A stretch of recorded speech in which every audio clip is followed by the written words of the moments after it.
Welcome back to The Responsible Edge, the podcast exploring how to balance profit with purpose in an increasingly complex world. I'm Charlie Martin, your host and founder of TrueMark. Our article this week is titled, Your Company Needs to Focus on Fewer Projects. Here's How, by Antonio Nieto Rodriguez. In a world where leaders are drowning in initiatives but starving for impact, this article offers a bold call to simplify. And I'm absolutely thrilled to say that my guest today is John O'Brien, MBE, founder of Anthropy, former EMEA managing partner at Omnicom, and a pioneer of purpose-led business thinking.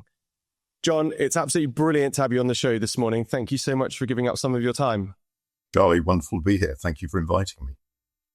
Now, I say giving up some of your time because I know, recording here on the 20th of January, that you really are in a very, very busy point during the year. So I briefly mentioned, John, Anthropy and the work that you're doing there. Could you give, for those of our listeners and viewers who aren't aware, exactly what you're working on?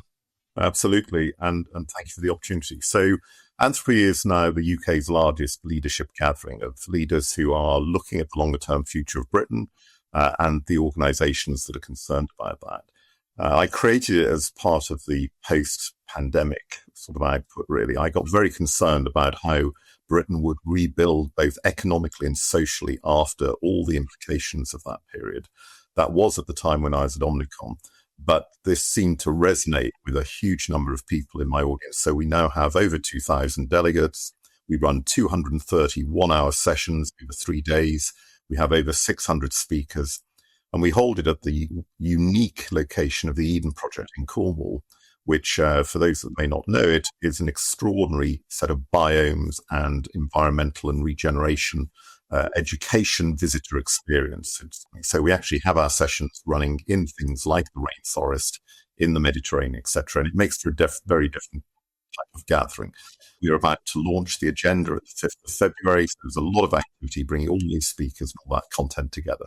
I'm gonna add my plug here and say that I was fortunate enough to come to Anthropy last year, and I thought it was absolutely fantastic. And the way that you've described that, the context, I think, of having these types of conversations in somewhere so different and so inspiring as the Eden Project is absolutely spot on. I think sitting there in these sort of rainforest environments, listening to panel conversations about the future of, the energy transition within the UK and things of this nature, I think is absolutely fantastic. So, John, though, I'm intrigued and fascinated. I've obviously, again, briefly mentioned some of your past experience as well, but I'm really keen to understand, how did we get here? How did John O'Brien end up, ultimately launching an event post-pandemic on the basis of what you just described? Well, thank you, Charlie. I mean, without going too far into my life story, it's inevitable in a way, because Anthropy is really going to be a reflection of everything that I've experienced in over 40 years of professional life. And for people's sort of appreciation, I grew up in relatively modest backgrounds in Shropshire, which is a rural county in England. I didn't go to university. Not everybody of that age did in those days, but I went straight into retail banking. I spent a few years there, but got slightly bored with it. So the first formative period of my life was that I changed and moved to become an army officer for 10 years. That we may come back to, and that gave me a great sense of purpose and a great sense of how you can be a positive force for good in the world. But when I came out of the army, which was about 30 years ago, I went into the interface of business and society. And I had a few roles, but the next period, the formative period, was another 10 years again. But this was as managing director of the then Prince of Wales, now King Charles, his personal programs through his responsible business network called Business in the Community. Mm-hmm. And so 10 years there, looking at what he was most concerned about, seeing the business case for that, then engaging major business on those social impact and environmental type activities. I then left that to create my own global strategic advisory business, which I did with companies and nonprofits around the world, and then took that into Omnicom about 8 years ago, and therefore this strange path going from public service in the military into non-profit space, primarily for the king, then building my own business, then taking that into a global corporate. And it's the accumulation of that different experience that really allowed me to engage both the non-profits, leaders and the corporate leaders. Very much the common thread throughout is that whole sort of, well, even within your career in the army, in the forces, that it was about purpose, it was about impact. You've also written numerous books, haven't you, on the subject? Just give us a little flavour as to some of the things that you've written. I'm fairly modest in the numbers I've written. I've written 4, but 2 have been most successful. Power of Purpose came out in 2017, and it's hard for people to think back then, but actually when I started writing it in 2016, we weren't generally using that language. We were still talking about CSR. And actually, a lot of people in the sector sort of say that it was my using that language in that book that really helped, push that message out. Now, I think that message has been abused and misused in periods since, but that was the most successful. It was a Forbes top 15 leaders read. It was a number 3 at WH Smith's in the UK. It was a number 10 on Amazon. And then just 3 years ago, actually, during the COVID period, myself and a co-author wrote Truth Be Told, which was about really how you maximize the ability to say truthful communications in this current purposeful age. But that was very much in a way to try and address the misuse of purpose in the marketing and communications world that I was then in. So those are the books. But to go back to the point, purpose, I've only really sort of understood purpose in my life by looking back at it. I wasn't one of these young people at the age of 12 who thought my purpose is to save the world. Not at all. We didn't do that stuff. It was actually looking back and seeing the connectivity, the golden thread that runs through my professional and personal success meant that I defined my own purpose about 10 years ago. And everything then slotted into place. On the basis of, as you've described, you've had this 40-year career in, yes, various different roles and working with different sort of stakeholders within the kind of the makeup, if you like, of professional life. But it's all been sort of geared around and focused around this idea of purpose and impact. What would be, looking back at the last 40 years, what have been the key themes, trends, etc., that you've observed during that time? And how are we doing collectively when it comes to purpose and impact? Like, what's changed since the beginning of your career? Right. Well, that is an extraordinarily big question. But it's a good question. As you were saying it, I was thinking of 2 things, thinking about business, but also thinking of society, because business operates not in a vacuum. It operates as a connection with society. So when I started working in 1980, I think it would be right to say that the vast majority of business simply did what business did. It sold its product, it sold its service. And some businesses would have philanthropic charitable activity on the side. So you would have the chairman's wife would have a pet charity or something and they'd get a donation. Or rather like my parents and grandparents in a much more, localized little way, they would help, local charities or whatever. Now, obviously, we'll come back to that in a moment. We'll come back to how that has changed over the years, right the way through to what business now considers is the job of business. And in some instances not, given, the sort of woke backlash and all of that. But the other massive change, of course, is what's happened in society. When I was growing up, it was a society of deference. It was a society where institutions controlled lives. Choice was not as extensive as it is today.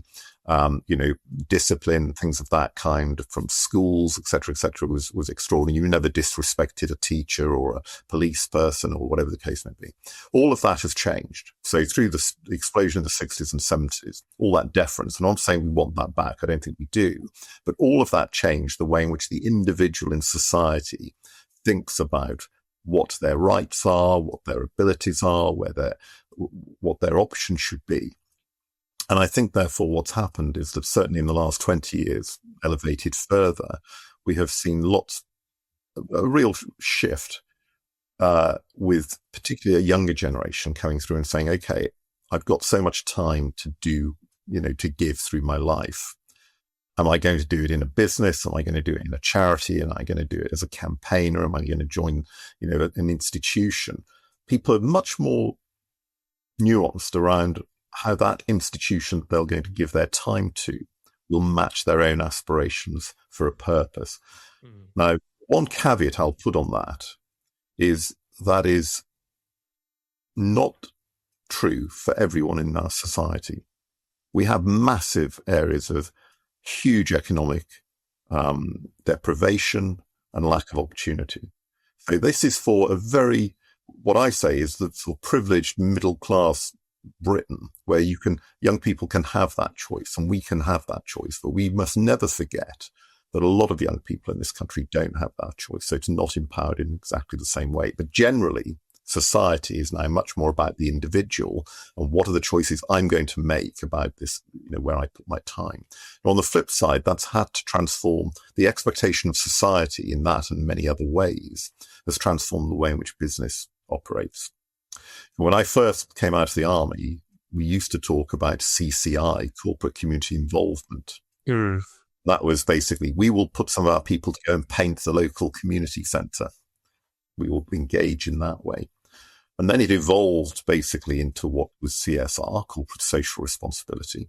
And the framework for that, which has been adopted internationally, came out of business and the community. And it basically said business has 4, possibly 5, but 4 key areas of impact. Its impact on its community where it operates, its impact on its employees, its impact on the environment, and then finally its impact in the marketplace about how it behaves ethically, etc. And the 5th, where it is appropriate, is about human rights. That transformed a lot of enlightened business leaders thinking, right, okay, I understand it's not just, if we're going to be a responsible corporate citizen, this is what we've got to cover off. And of course, we've then gone through the introduction of sustainability as an agenda. Then we saw the evolution of the core purpose for business. The way I articulate the core purpose for business should be that it's about solving an issue, not selling something. Let's solve something, not sell something. If you solve an issue, be it human need or planetary need for food or for travel, for entertainment, for housing or whatever, and do it well, do it ethically, do it sustainably, then you should have a long-term successful business.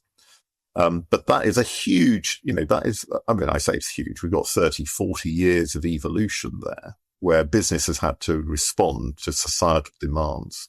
How well are we doing, having become collectively aware of the role that business plays? Like how hopeful or how well do you view the last 40 years in terms of corporate behavior? Have things improved significantly or not?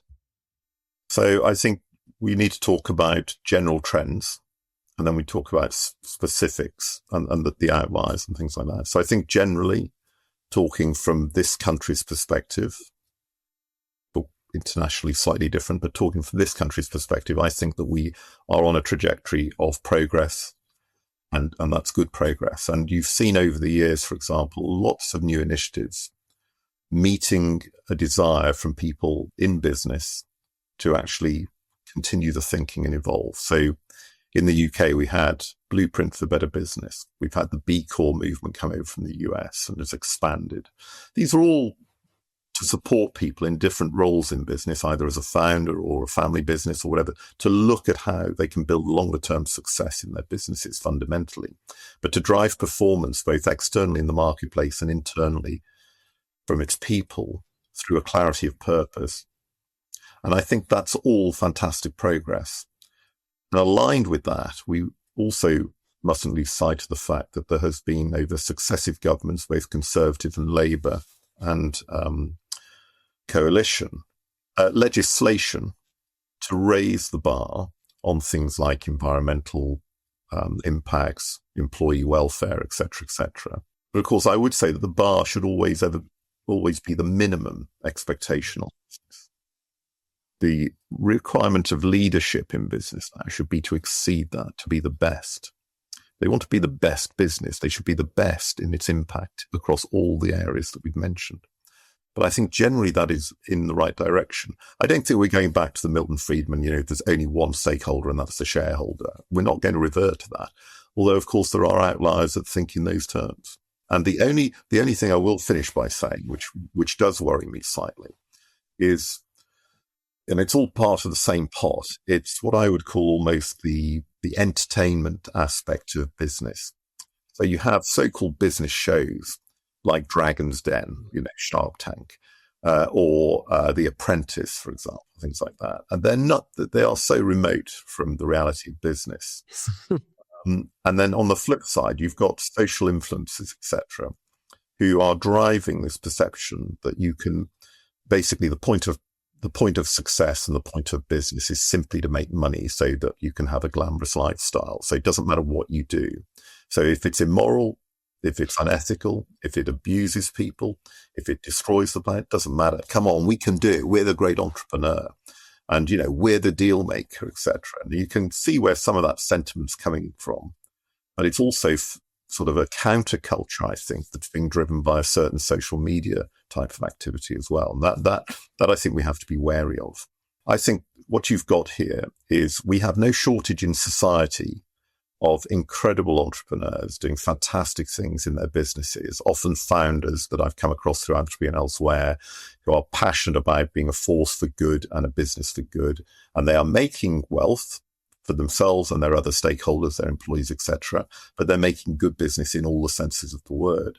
But they are not getting the amount of followers. They're not getting the amount of TikToks. They're not, because that's not their prime purpose. So their prime purpose is to run these fantastic businesses. Well, John, look, I could pry into more areas relating to this, but let's move forward for now, if possible.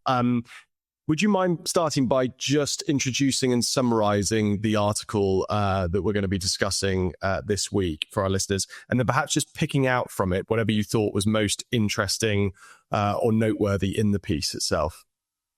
Well, yes, well, it's an interesting article because it essentially talks about the fact that organizations are overextended by trying to continue to do so many different things. And I think, it articulates it really well. And I recommend it's a short read, but it's an interesting read because, of course, whenever you read an article like this, you start to turn it back in on yourself and you think, well, actually, are we doing the same? So for me, I think that the argument made, which was the central thesis, was that obviously most organizations spread their resources too thin because they fundamentally mistake activity for progress. That's not, you can, you can be rowing against a current and there's lots of activity, but you're not getting anywhere. And I think often we have to stand back from our own organization and say, yes, okay, what is it? I think there's two things that I would sort of add in personally from this. One is that I have long said that, and this again is in the article, which is really about saying, we need to close things down. It will argument, that's happened, but it's not really creating what furthers the business particularly well. So we need to accept and close that down.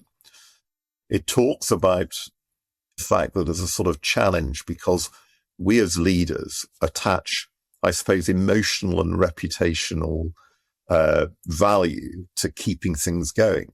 So we think, if I close this down, I'm so sorry to see that go and it didn't meet our aspirations, but also are people going to think badly of me? This is rubbish. I always go back to one thing we're very used to. We go into a supermarket, we pick up a product and it's got a sell by date on it, but we never put sell by dates on projects that we set up. Okay. So the sell by date for Anthropy, from my perspective, was 30 years from 3 years ago. Because, now I'll be long gone. So frankly, if other people have different intentions, so be it. But when I said Anthropy, for example, I looked at 30 years, a generation. I didn't create a conference. I created to create change. Now, bring it back down to things today in subset, the ability to be detached from that emotional sort of sense. We've got to keep it going. So what's the sell by date for this? If it doesn't achieve this, that, and the other, let's just accept it's not going. One thing I'd come back on the article slightly is that I'm a great believer in starting lots of things. Obviously, Anthropy is my big thing, and it was at one point just an idea. And then it had to get 200 organizations involved, then it had to progress. But at the same time that I did that, I have to accept I wasn't starting lots of other things. I was actually still at Omnicom and doing what I was doing at Omnicom. But in my past, elsewhere, promoting initiatives for the King, for example, or in my own business when I had my own advisory business, I was constantly coming up with new ideas. Let's try this, let's try that, let's form that network, let's go and look at this area. And some failed and some didn't, and some took off. So I'm a great believer in actually, you've got to put lots out there to see which come up, but then don't get emotionally attached to those that aren't necessarily that key. Is the key, though, to, as you say, not allow your emotional sort of experience to influence decision-making about projects continuing or not, and also looking at the most efficient ways to validate whether or not that project is worth continuing or not? Is that the key, the speed with which you can start things, test them, observe sort of the feedback, if you like, that you get from the market, and then deciding whether or not it is or isn't something you continue with? Well, what would I say this? Firstly, obviously, you don't want to make a rash decision. So No. I would say that there needs to be speed in making a decision to close something, but there needs to be a strategic intent. You don't just let things drift. So, I mean, to be perfectly frank, so much will often go back to my military training, but we were trained very much to make rapid decisions in chaotic and often dangerous situations. So there's no lack of ability for me to make an instant decision. But we all know through life's experience that often the quickest decision is not the best decision. So if you are running a program or a project or a part of the business, and that inevitably affects the lives of the people that are running that, not saying they'll be made redundant, but they'll have emotional, connection with this as well, be redeployed or whatever, then it's beholden upon you as a leader to take the time to assess that properly, to get the right expertise, to look at the right forecast. You've got to give these things a chance. But ultimately, the sort of burden of leadership is once you've got the facts in front of you, you should make a decision. I think the risk is that some people find it a more comfortable scenario to just keep things bubbling along. So if you have, say, 10 projects and some are just bubbling along and these are going fantastic and one's failing, you can say, great, everybody can see it's failing, so I can get rid of that one and I'm seen as the great decision making. Everybody can see for succeeding, and I'm going to get more people to try and push their time into that. So that's great because people can see that's successful. But these that are bubbling along, I don't know if I stop that, Joe is going to feel a bit upset, or I don't know. The easy decisions, the ones where you've got things happening, either failure or success. The difficult decisions are when things are middling, and that's where your resource gets drained. Because actually, if you accepted that you made a decision on those, you could redeploy that resource into something more effective. And that's fundamentally what the article is about. If at all possible, and I'm putting you on the spot here, but have you got any examples of where there was a middling project that you felt you, as a leader, sort of made a judgment on, if you like, in the best possible way? And have you also got an example of where perhaps you did make a slightly rash decision, or you perhaps didn't have the full picture and made a call on a particular project? Have you got examples like that you can share with us? I think when I go back into the non-profit space, when I was here, we had the king is an extraordinary man, and he had when he was Prince of Wales, had a great breadth of concerns. I'm sure he still does, concerns and initiatives that he would like to get off the ground. And therefore, my job was to try and make that happen, which meant that you got this proliferation of everything from food and farming and fishing and, goodness knows what, to, young Muslim children, et cetera, et cetera. It just goes on and on and on and on. And then you start sitting around all this and think, gosh, we've got bits and pieces. There comes a point in time where actually some of these, there's two aspects. Some of these actually have the desired effect. Therefore, actually, you question, why does it still need to continue? Or why does it still need to continue with us? Why can't it be hived out to do something independently or with another organization? We certainly made that decision because our core team was relatively small. So certain things, when they get to a certain energy, I think what we haven't mentioned yet is that they may have another home to go to. So that's a decision that you can make. And we certainly made those. There were at least two projects that I tried, which I sort of won't go into details. One was in the northwest of England, where there was a particular initiative that I put a huge amount of emotional energy into, and a belief that by bringing three things together, it would have a more profound effect than they were operating independently. To be frank, it didn't have the desired effect. So the overarching way of operating, we just sort of let it fizzle out and die. I didn't keep reinvesting in it. The three component parts continued as they did, but that greater effect that I'd hoped for and the energy that I'd put into that and launching it and all the rest, it just didn't materialize. And in the end, you just think it's a waste of time. I want to ask you now, I want to move forward. I think the article suggests that 50 to 70% of active projects that organizations are engaged in, it was suggested, could be stopped with no a negative impact upon the ultimate, the ultimate outcome that the organization is trying to achieve. I want to understand from a purpose perspective or an impact perspective, what does focusing minds and focusing attention and effort and resource and energy, what does that likely have in terms of impact on an organization's ability to be able to influence things? Yeah, no, it's a good thing to tie together. Firstly, I'm not sure about that statistic. I mean, in my experience, I don't think I've been in an organization where 50, 70% of what we're doing doesn't create value for the business or for the charity or for the cause. So I'm a little bit skeptical about that. But, that could be that I'm very close to those organizations. Therefore, we all, self-perpetuate. Who knows? But I think the clarity of purpose question aligned to that is a key one. And it's a great observation to pull out of it. Let me just go back slightly. When I was running programs for the then Prince of Wales, that was up till 2010. And I actually got a little bit disillusioned with CSR. We'd had the financial crisis and some of the banks. There was one particular year where we were actually giving awards to one of the banks for some sort of, employee volunteering program or something. Yet they were a bank that had actually had incredibly immoral and illegal, as it turned out, activity going on. And I thought, this is ridiculous. CSR is just a peripheral, nice to have. It doesn't influence the incentivization of decision making in the organization. And it doesn't create basically the ethics that are there. So I thought it's time for me to move on for other reasons as well. So when I created my business, we didn't talk about purpose and I didn't know what it was that we were seeking, but I felt there was a new fundamental way of looking at how a business was led. This is all about leadership when it comes down to it. So then working with the clients that I had who were interested in that evolution as well, that led into 2016 when I came out with the Power of Purpose, or started writing it, that this was this unifying core idea of why a business exists. Now, if it is to solve rather than to sell, as I've mentioned before, then when let's say you are a business that is about food, a food retailer, for example, then if you're solving that human need of food and you want the food to be good quality and you want the food to be cost effective for people, et cetera, then you want to get that to customers and you want customers to come in and get that because you believe in the service that you can provide. Then you'll also want your staff to be welcoming and you want them to understand what you're there to do, et cetera, et cetera. And I think actually, if you can define a clarity of purpose around why you're solving that need, then it can be unifying for your employees, but it makes one fundamental thing much easier. It makes decisions easier. Sure.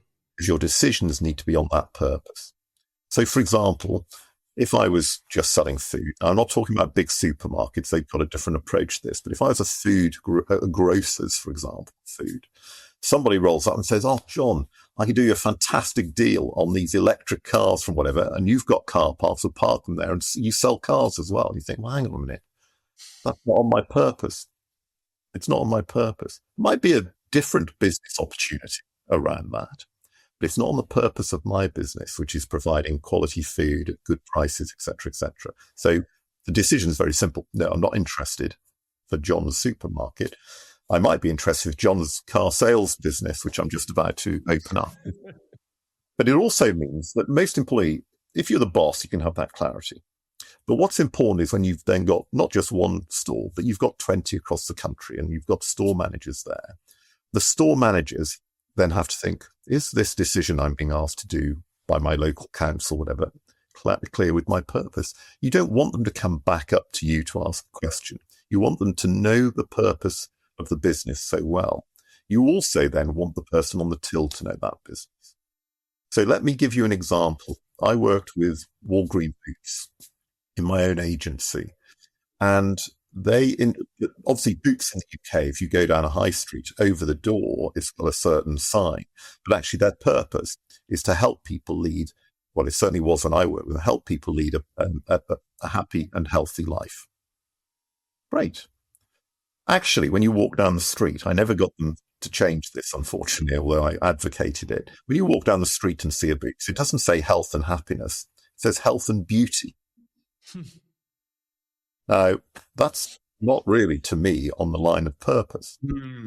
But the reason I flag this is because you can imagine the transformation. And I think Boots is a good business, by the way, and, go in it regularly and it's all very welcoming and all the rest of it. Obviously, I don't need the beauty products. But can you imagine if every person in that staff knew that their purpose, be it behind the till or behind a counter, was not to sell you a product, but to make you leave that store feeling healthier and happier?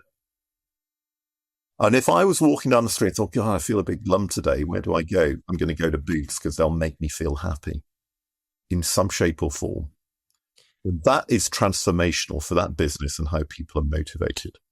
How prevalent, I'm wanting to get your view on this, and that's not necessarily sort of endorsing what the article is proposing, but how prevalent is this as an issue for organizations today? This sort of lack of clarity, like propensity to be distracted, if you like, by other projects, by other initiatives, by other purposes, if you like. Like, is this something that kind of plagues organizations of the modern world, or is this something that's been overplayed in this article? I think that if you are a smaller to medium-sized business, we're talking business primarily here, but it can apply to a charity as well, then you are more likely, if you take the CEO of that organization, of a medium-sized business, you're more likely to know every individual who works for you. You're more likely to know every client, major client and supplier that you've got, et cetera, which allows you to evoke to them the clarity that you've got in your mindset around that purpose. And hopefully it becomes an easy part of communication.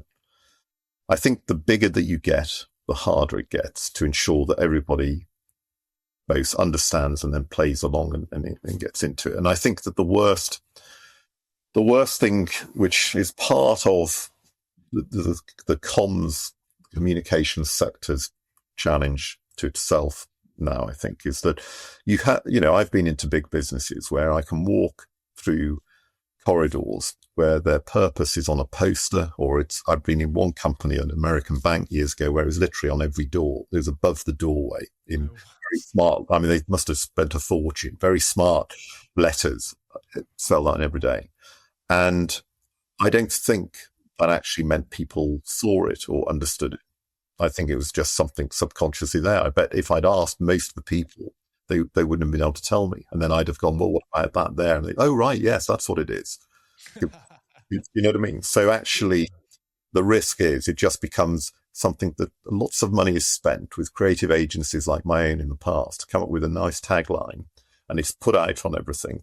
And clap back, great bit of creative work, folks, fantastic. We're purpose driven. And then occasionally you'll get some odd campaign where a company decides to align itself to a campaign and calls its purpose. It's just noise, and it just doesn't sort of work through, I'm afraid to say. So I think that if you take that and then apply it alongside the propensity of things going on and the distraction aspect, I think that the world now, I was reflecting on this yesterday, actually, because generally the world is far more distracting now than it has ever been. And the reason, as you know, was that for 4 days we lost broadband and power because of snow here. So for 4 days, it was quite interesting. My daughter could not watch what she normally watched, which was streamed programs. We did get the power back, so we then had the TV, but she had to watch a program when it was broadcast, which was a completely new experience for her. But it also meant that I couldn't get my digital magazines and digital newspapers.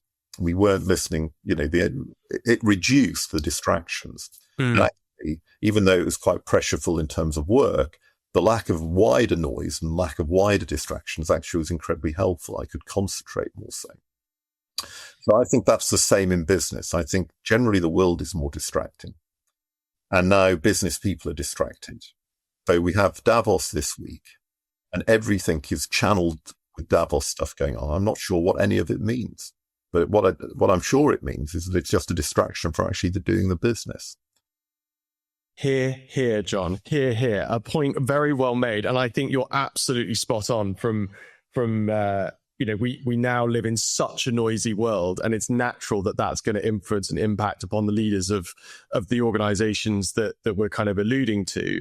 The key is for those leaders to acknowledge that there's the potential to be distracted and to not allow themselves to be so. John, I know that's been a whistle-stop tour through the article, but there were some really interesting themes that came out of that. I'm now going to hand you the magic wand and ask you what you would do if you could change one thing about the commercial world this instant. Right. Well, there's so much that people could come out with that answer, but I think fundamentally I would say to get rid of short-termism, to get a longer view. So if you look at the total, the focus in society on media cycles, quarterly reports, even the weekly returns and all this, and the short-termism does not make for good decision-making. And I look at the longer-term benefits of people thinking generationally around businesses, or certainly, longer than just the quarterly cycles, etc. So if you take examples, for example, of family-owned businesses in the UK and elsewhere, where they talk in generations, not just in, the next annual report, then they can both weather storms, they can make longer term decisions, they can see and look across the ways in which things will affect in different ways entirely. But our society now, not just in business, but in politics and everything else, is a rush. It's about, we've got to get this out now, we've got to get that report now, we've got to get that return now, and I want those results tomorrow. And that is the thing I would change, get more longer term thinking into society and business overall. What are the things we can do collectively as a society to I think so it comes back to leadership, and I think you need two things: you need courage and you need maturity. So courage comes from the basis of being able to tell people who have consistently demanded certain things, say, no, we're not going to do it that way. So actually, leaders of major businesses could influence this if they just had a bit of courage beyond what might be a bit of backlash and navigate the market demands and navigate the owner's demands, the shareholders' demands, whatever, as best they can, and try and start to introduce this longer term thinking and be articulate in creating the case for this. Obviously, if you are, and I would also say that applies to politicians as well and things like that, you have to be more, we need more courage of conviction around these things and not just the latest soundbite or go, I want to get this out because it's going to hit that media cycle, et cetera, et cetera. This is just not good leadership. It's not good decision making. Maturity is the other element of this. I mean, I have to say that some of the behaviors of leaders across all walks of life is just immature in terms of everything that they advocate, in terms of how they present themselves, in terms of rushing to decisions, the way they react, the reactive nature. That's not the sort of leadership that I have to say when I look back. When I was younger, I believe that actually leadership was more courageous and more mature. And we don't see that now. Everybody wants to get down with the kids. Everyone wants to sort of be themselves. Where are the mature leaders of our nation? Where are the mature leaders of our businesses, etc.? I mean, they are there. I'm not trying to bash everybody, but I think we've got to get a different aspiration when it comes to getting longer term thinking. Our country and business and the economy as part of it have a heck of a lot of serious challenges, and they're not going to be turned around by short-termism. I think it comes back to full circle to the beginning of our conversation where we identified that perhaps we were lacking when it comes to kind of the media, etc., these examples of these leaders, these entrepreneurs that are doing, really positive things and having really fantastic impacts. And as you alluded to there, we kind of need more representation of those courageous and those mature leaders in our media as well. And that's what we need to reward, because that will then presumably inspire the next generation of leaders to follow suit. And is that a concern for yours, that we're at the moment creating the conditions whereby the leaders of tomorrow are viewing the leaders of today that are behaving in this way and thinking that that's how to lead? We as a society of individuals get what we get because we ask and want it. So there's, so frankly, people's distraction of watching videos of cats on films or wasting their time doing God knows what. This is basically a waste of human time, and it's a waste of human talent. The reason we have, through our history, created great scientists, great artists and things like that is because we've not been distracted by cat videos. People have picked up a brush, they've never picked up a brush before, and become fantastic artists. People have played around with things, become great engineers. That, I think, is a real risk to our society. But we as a society seem to absorb this stuff like fast food.